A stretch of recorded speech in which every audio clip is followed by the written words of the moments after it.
if a kid actor, Yeah. what advice would you give kids that want to go the route that you did? What's some of the advice you would give them? Ooh, man. Have a good sense of self and who you are. You know, you go through a lot within this business and ups and downs and things that you go through, right? And it's finding, don't lose sight of yourself, Okay. you know, throughout the process. When we brought all that back in 2019, it was very important to me that I spoke to the kids. And I remember when I saw all of them for the first time, it was a whole new cast. I remember going in there and I said, yo, the Lord told me, tell all of them something that you wish somebody told you. And I told them, like, this is not the thing that makes you important. Or this is not the thing that makes you like, oh, I can do this. This is one stepping stone of your life that you're going to be in. And so you were made special when you were knitted in the womb, when you were born. So don't competition with one another. Have fun while you're doing this, but understand this is a job. Understand that this is a job and there's going to be other jobs too as well. And seeing them grow now with them being on other different shows now, and they really understood that. And then I flew my parents out too. I flew my parents out because a lot of parents are green within it too when it's just starting. Yes. And I wanted my parents to give that perspective to their parents. And it was a beautiful moment. A lot of the parents were crying within that moment when they heard my parents talking to them as well. And it was just a great moment. And I asked Nickelodeon to be able to do that because I feel like it's very important. As athletes, you know, a lot of you guys, you get other older athletes that, you know, pull back and kind of tell you advice about what to expect. As actors, we just get thrown into it. You know what I mean? And so we got to look back as, you know, veteran actors and actually sit down and have real conversations with the younger ones to let them know what to expect and how to navigate through it too as well. How difficult was it navigating those early years? Because like you said, you didn't have what you could give someone now. Because I don't like the mentorship. Like if somebody could, but there was no one that you could possibly ask about what you were going through. Facts. Facts. It was coming fast. So here's the thing. So I was explaining it this way because a lot of people, like I said, they don't know the timeline. Okay. Because I've been in this business for so long, they don't really understand 30. the timeline. Yeah, over 30 years, man. So when you look at it, I remember what got me through was definitely the Lord. That's what got me through. And then what got me through too is, you know, staying the course. But how it started was that I remember when I was doing the show, 94, you know, having fun, working on the show.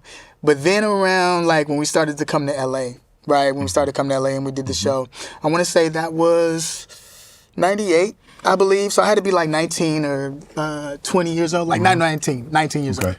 Okay, so at this point, this is where I really understood branding and ownership. I love my characters that were on the show because remember now, I was creating these characters even within auditions. You know what I mean? Right. So I love these characters, but I had to realize but I don't own these characters. Oh. I don't own the show. You know what I mean? These are people that work within the business. You know what I mean? And so I remember there was a point where one of the execs and one of the head writers, the show started to change a little bit. You know, the writing of the show started to change. And I didn't like the direction it was going in. You know what I mean? And I was just like, okay. And so we started butting heads a little bit, you know, within that. And this was the point where I remember he got upset. Wow. In front of everybody. Took me to a room. You know what I mean? And he was just like, said some real derogatory things, you know, and went off. You know what I mean? Me being from the south side of Chicago, in that thought process, it was like, okay, either I could put hands on him, right, or we could go argue. This is not going to end well. You know what I mean? And with him doing that, I mean, I am an adult, but I am also 19. Right. You know what I mean? And the things that he said was crazy. And in that moment, I'm not the man I am today, standing here. So my thought process was, all right, bet, well, I'm going to leave set. And we're not going to film today. You know what I mean? So I walked off set. Now, being a producer, money, you got to pay cameramen, you got to pay all these different things. That could start a chain reaction. That could be a chain reaction. That could be a tornado, right? But at that moment, I felt disrespected about what was said and how it was said. And when he said that within that moment, it became real where it was like, oh, okay, this is really a job, and this has really changed everything of how you think about it, right? And it wasn't as fun anymore when that was happening. At the same time, I was also in a relationship as well. And when I was in that relationship, when this happened too, I had gotten a girl pregnant. This is my ex-wife. She was pregnant at the time. Okay. So all this was going on at the same time. And so this frustration, and the reason I'm explaining this to you is because I want people to understand the mindset of, what might happen to young actors and the things that they're going through. We see it all the time with the suicide rate and with actors and what goes on. And I was friends with a lot of the actors that are not here anymore. And so just the process of the things that you deal with, right? So, button heads with this producer, says this thing. At the same time, my ex-wife is pregnant. We're dating at this time. And also, too, as I'm going through all of this at the same time and dealing with this whole process, I'm upset about it. I called my pops, and I'm just like, when that happened with the producer, I'm upset. And he was just like, hey, yo, did he disrespect you as a man? How do you feel? The man I am today, I should have told my dad, yeah, come on out. Because he said, yo, I want to come out, be there with you. But I said, no, it's all good. I handle it. It's all good. And what I did was I just said, you know what? All right, I'm going to just do my job. And I'm going to do the best at what I can do. But as far as everybody else, you know what I mean? It's just me right now. And I'm just going to make this show happen the way that I do. And because at that point, it was a thing of I ended up going from here to here, being a kid, and then now being an adult. My mom was my manager at that time. And with my mom being my manager at the time, I didn't want to tell her I got a girl pregnant. You see what I'm saying? Yeah. So if it was someone that was a manager and I could have just told him. Could have easily handled that. Yeah, but I couldn't tell him at that time. Yeah. So it was like, oh shoot, I can't tell him this. You know what I mean? And so I'm dealing with that. Because, I'm dealing with that the whole time. She's, barely starting to show. We trying to hide it. Right. Type of thing. She's just eating a little more than what she should. Yeah, right. And I'm having this frustration, with this writer as well too. And that's going on. And then I remember she was just like, yo, I want to have an abortion. Right. And dealing with that too as well. With no one knowing. No one knowing. So no one knowing we're doing that. And I'm still, hey, welcome to Good Burger, home to Good Burger. Doing all these shows, making people laugh and all these different things. Because I've been on, Good Morning America, all these different, interviews and shows and telling people about suicidal thoughts and emotions that you might go through. And I never really pinpointed who the person was or who it is, or the things that were going on. And this is what is going on. So that's what I'm sharing it with you. Right. And so within that process of going on with that, it's an emotional roller coaster that was going on at that point. And so that happens. And then what I end up doing right after that, ended up getting her pregnant again, throughout that process, even after we had the abortion. And then ended up getting married, right, as well. And so while that's going on with Nickelodeon, I'm sort of like about to be on my way out. I became this, I don't want to say, what's the word? It's more of like, one lady ended up saying it like this, where she called me the Tupac of Nickelodeon. You know what I mean? So one of the people that we work with, I wouldn't say that, but this was what's said about me. And so because of the point where I just was kind of like, hey man, this is going to be my show now. I'm going to do it this way. Right. And I didn't agree, and I didn't tell anybody what that, producer had said to me at that time and what was going on. And what was said. And even what I was going through personally within my life, what I was going through, I wasn't sharing that with anybody. Right. And that's a lot of a problem when you isolate that. And within that process, you can go through a lot. You know what I mean? And holding all that frustration inside, right? But I still was able to have an outlet through the show. Through the show and doing that process. And I remember Mystery Man had came along, where was this movie called Mystery Man I did with Ben Stiller and Janine Garofalo. And so to me, it was like, well, I'm on my way out of Nickelodeon. It's all good. You know what I mean? Yeah. And a lot of people talk about, Kenan and I, as far as like the split between the Kenan and Kel show. This is where it started. And I think that even Kenan didn't really know either what was going on, right? Because I didn't share what was going on with me and the head writer of the show when that happened, and what was going on, and I didn't trust anybody at that moment either. Yeah. You speak about these thoughts that you were having. And I think it was around 2004. That you said that you was at your lowest. And you contemplated taking your own life. You didn't talk. You didn't have a therapist. You didn't have anybody that you felt comfortable enough with to go sit down and have a conversation with, even if it's not a therapist, maybe a pastor, maybe a closest friend. You held that, you bottled that up inside and dealt with it on your own. So this is what I mean about the understanding the timeline. Okay, so because that's a big speed up. You know what I mean? So the start of that, from where the suicide is where I was just talking about. So there was a start of that, which was, like I said, 99, 98, 99, you know what I mean? Around that time. And so when that was going on, all this process of me not sharing what was happening and holding all of that, and dealing with that, that's what led to that part. Okay. So in the beginning of that, with me holding all that information, then Mystery Man came along. You know, that show. And I remember I'm out at Nickelodeon. I'm like, I'm all good. And I remember the head writer, who's Dan Schneider, that's who I was talking about, who wrote on the show at that time.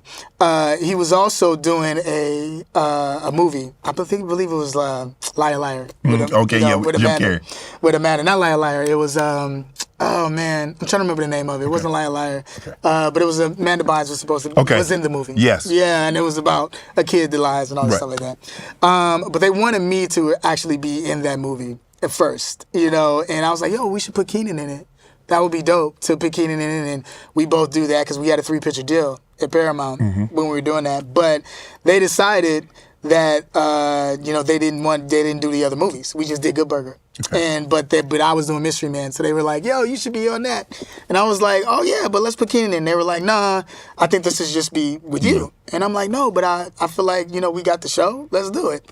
And also too, the writer is the same writer I had fallen out with. You know what I mean? That's in the room. And so I'm just like, you know what I mean? I don't want to do that. Right. And I remember I left out of the room, and you know, all these producers excited about doing this movie. Right. And I remember I left out of that room, that situation, and then I saw Keenan, and then I saw Nick, and they were like, yeah, we heard about that meeting.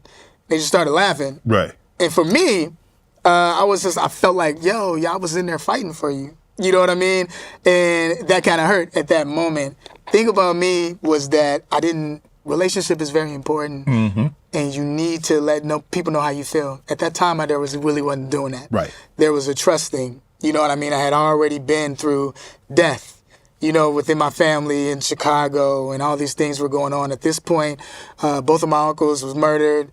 I had a friend that was murdered that we talked about. All this happened around the same time. And so there wasn't any, I wasn't seeing any therapist or anything of that nature. I was just working constantly working on the show, and within doing that. And then at that time too, I ended up marrying my ex-wife, you know, because we had another baby. We had the baby, right? We had the abortion, but then we had a baby.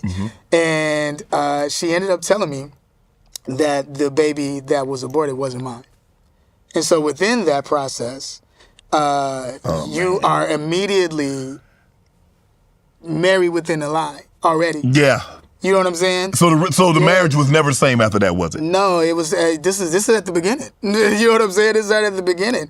And so within that process, she probably should have kept that to herself. And well, you know, I'm glad she didn't. And so within that process, with that being known, it was just like, yo, and now I'm on TV. I'm still on TV. All this thing, and I don't have time to really process that. And she almost, you know, with even in being, you know, the pregnancy.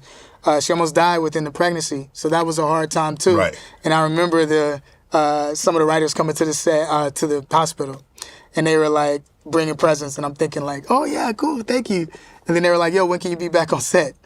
And it was just you see what I'm dealing with? Yeah, we'll see what I'm dealing with. But you know, no shout out to, you know, no shade to them. They were doing what they were told as far as a job to see if Kel can be back on set. And I was the one that, you know, ended up getting someone pregnant, you know, around that time.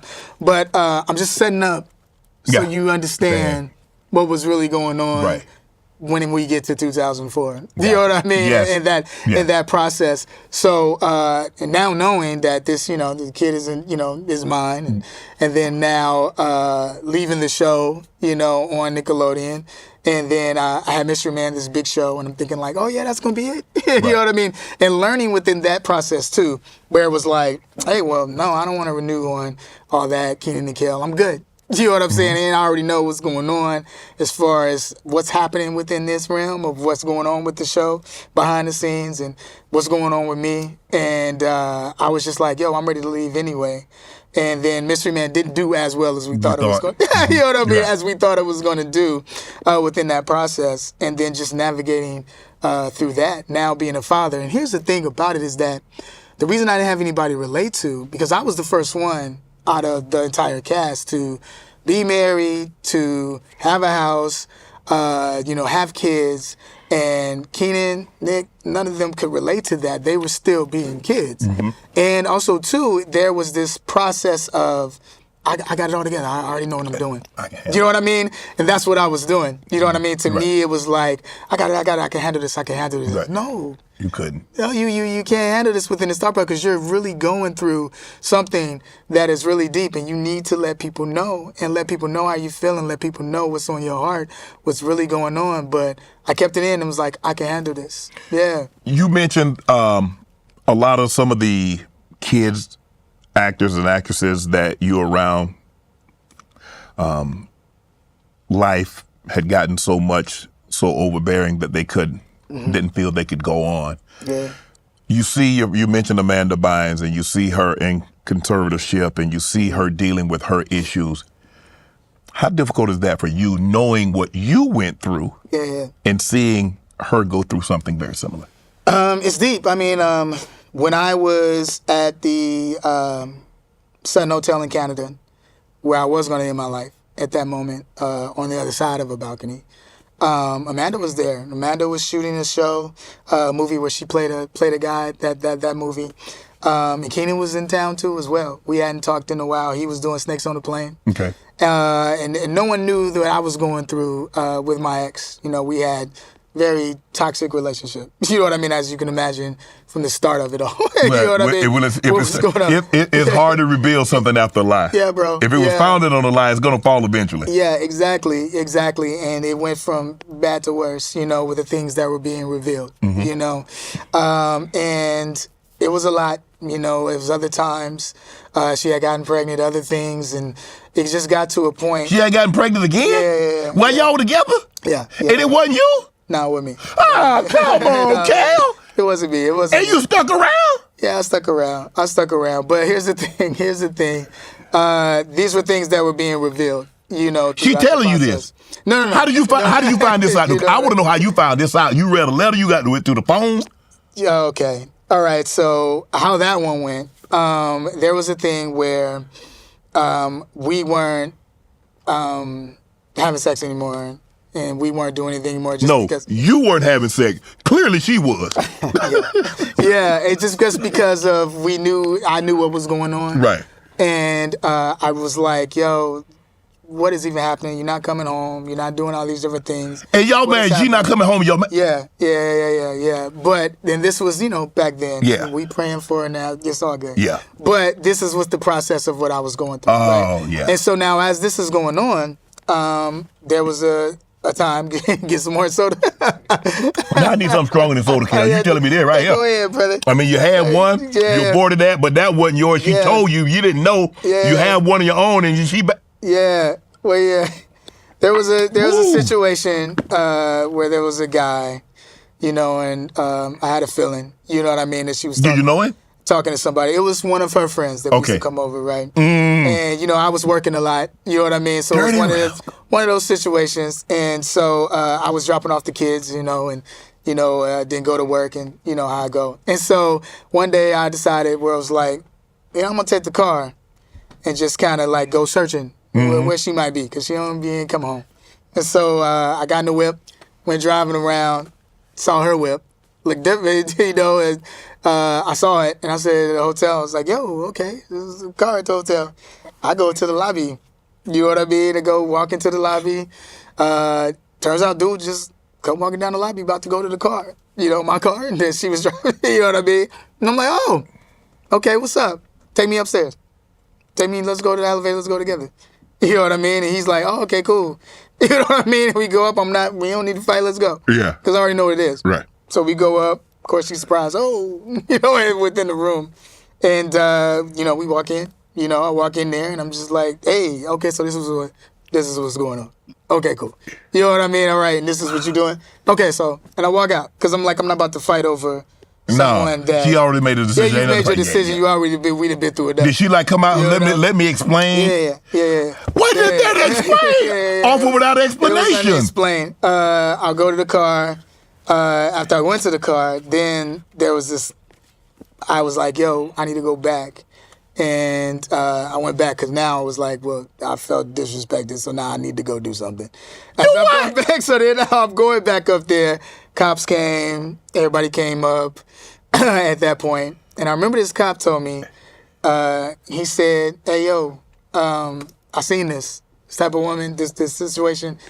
You need to get out of this situation. Mm-hmm. You know what I mean? Mm-hmm. Need to get out of this situation. Mm-hmm. Like, you know, like a goofy, still stayed around. You know what I mean? We said we was trying to make it work for the kids. You know what I mean? Trying to make it work for the kids. But it just wasn't working out. You know what I mean? Trying to make it work. And she ended up getting pregnant by another guy. Now, how that situation happened was that I was at the hospital. She had a sickle cell trait. Mm-hmm. So she ended up, you know, I'm thinking it's that. Mm-hmm. We go in there and the doctor comes in and says, yeah, so you lost the baby. And I was just like, hey, yo, what? You lost the baby? And I'm like, oh, I know that's not mine. And so I lost the baby and and I'm like, okay, so she was pregnant at that time. And this was just like, what was going on? You know what I mean? Within the relationship. That was rough, but then it's also doing movies, doing TV shows, doing all these things as this is going on, not really telling anybody anything. Right. I wasn't telling my parents, telling my family what was going on. Right. You know, so now... all these situations are happening, and I get to the point where I'm at, 2004 up there, and the thing about it is that I would drink, to get out of such, emotional, all of this mind, because it was just kind of like, making people laugh and doing all these things, but then also this is going on too as well. You know what I mean? And so I got to the point where I'm about to do this, and the reason I did that was because I went to Canada to do this movie, and the relationship was just toxic at that point. So now I'm here, and I get a phone call, and she's this guy, that she wants to be with, and I was just like, okay, yeah, y'all need to be together. You know what I mean? Like, let's do this. But then I'm also dealing with the embarrassment of all of this situation. What's going on? I don't want people to know what I'm going through, all this situation. And I just felt like at that point it needs to be a reset button. Mm-hmm. Just because I looked at my parents and how beautiful their relationship was, and how this relationship was not being that at all, and how what I thought marriage would be wasn't that at all. And then even just the navigation of this industry as well, and what was going on. Mm-hmm. And I just wanted to hit an off button at that point, and I felt like that was the answer. Right. I tell people, I heard something tell me, hey, yo, Kel, get into a room, lock the door, and get off this balcony. I know that was God now, but at that time, I said it was a person, but I know it was God that told me to do that. And I did that and went and did work, and then from that, changing my life around, where it's to the point where now it's like really living life for me and understanding that, Kel, even though I'm listening to you talk, and it's a very traumatic experience, and I'm sorry that you had to experience that. But it seems to me, no matter how chaotic it was in your personal life, it was the acting that kept you going. Well, I would say this, because even with the process of me and Keenan, he kind of just, and I don't think he knows that we did have a conversation about this, but he didn't know any of this either. He didn't know all these things were going on in my life until recently when I was able to talk to him about it. And the thing about it is that on that side of work, when it was a thing of, my talent being stolen by, this writer, this yelling by this writer, all these different things, the process of that and work and all how that was, and navigating that. He was also managed by the same company that the writer was in. And so within that, it was just like, oh, y'all all together.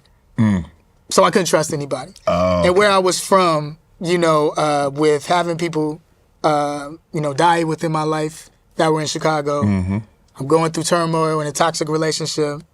And then I'm also having problems within the workplace as well. That was a gumbo of just like, you know what I mean, of what was going on. And that's when I talk about, like, with Robin Williams, when I was saying, like, smiling through everything and making other people laugh. You never know what somebody else might be going through at that time. And Keenan was going through his own process as well and things that he was going through, but we both weren't sharing. And this is what I talk about with relationship and letting people know what's on your heart. And letting people know what you might be dealing with, because if you don't let people know, they don't know, and you just deal with that's a great place for the devil to just play with you. You know what I mean, within that process. And I had to really understand that. You know what I mean? And so even with Amanda, I understood, what she was going through. Everybody has their own journey of what they're going through in life. Everybody's journey is different, and this is my journey and process of it. Want to join Club Shay Shay? Become an official member by hitting that subscribe button, where you never know who's going to be joining us for drinks and conversation. Don't be late to the party, because we like to do something before 2 something.